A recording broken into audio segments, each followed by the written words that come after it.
ಶತಯಾಗಗಳನ್ನು ಪೂರೈಸಿದ ಈ ದೇವೇಂದ್ರನೊಡನೆ ಸಮರ ಸಾರುವಷ್ಟು ದಾಷ್ಟ್ಯವೇ ನಿನಗೆ ಬಂದ ದಾರಿಗೆ ಸುತ್ತ ಇಲ್ಲ ಅಂತ ನಡೆದರೆ ಸರಿ. ನಾನು ಆವಾಗಲಿಂದಲೂ ನೋಡ್ತಾ ಇದ್ದೇನೆ. ಯಜ್ಞ ಶಾಲೆಯನ್ನ ಮುಗಿ ಕಂಡವರನ್ನೆಲ್ಲ ಹೊಸಕಿ ಹಾಕ್ತಾ ಇದ್ದೀಯ. ಯಾಗದ ಸುವಸ್ತುಗಳನ್ನೆಲ್ಲ ಚೆಲ್ಲಾಪಿಲ್ಲಿಯಾಗಿ ಮಾಡಿದ್ದೀಯ. ಈ ದೇವೇಂದ್ರನೊಡನೆ ನಿನ್ನ ಯಾವ ಆಟವೂ ನಡೆಯುದು ತಿಳ್ಕೊ. ದೇವೇಂದ್ರ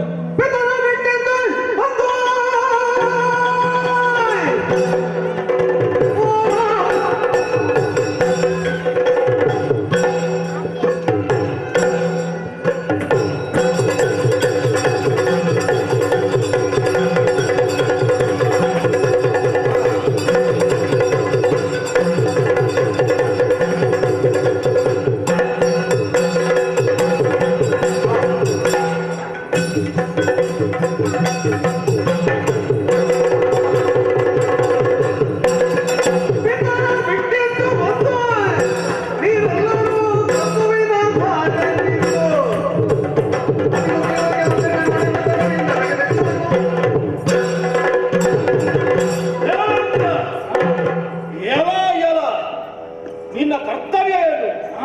ಯಾಗಕ್ಕೆ ಹೋದಾಗ ಹವಿಸ್ಸನ್ನು ಸ್ವೀಕರಿಸುವುದಲ್ವ? ಹೌದು, ಸ್ವೀಕರಿಸಯ್ಯ. ಆದರೆ ನಿನ್ನ ಸಮ್ಮುಖದಲ್ಲಿಯೇ ನಡೆದಂತಹ ದುರ್ಘಟನೆ ಏನು? ಲೋಕಮಾತೆಯಾದಂತಹ ದಾಕ್ಷಾಯಿಣಿ ದಹಿಸಿ ಹೋದಳು. ಅದನ್ನು ಕಂಡೂ ಕೂಡ ನೀನು ಸುಮ್ಮನೆ ಕೂತೆಯಲ್ಲ. ಈ ಸಂದರ್ಭದಲ್ಲಿ ನಿನ್ನನ್ನು ಪ್ರಶ್ನಿಸುವುದಕ್ಕೆ ಬಂದವ ಶಿವಸುತ, ಶಿವಗಣ, ವೀರಭದ್ರ, ನಿನ್ನ ಈ ಕುನ್ನಿ ಸಾಮರ್ಥ್ಯವನ್ನು ನನ್ನಲ್ಲಿ ತೋರಿಸು. ಮತ್ತೆ ಮಾತಾಡೇನು? ಯಾರ ಸಾಮರ್ಥ್ಯ ಎಷ್ಟು ಈಗ ತೋರಿಸ್ತೇನೆ ಬಾಬು.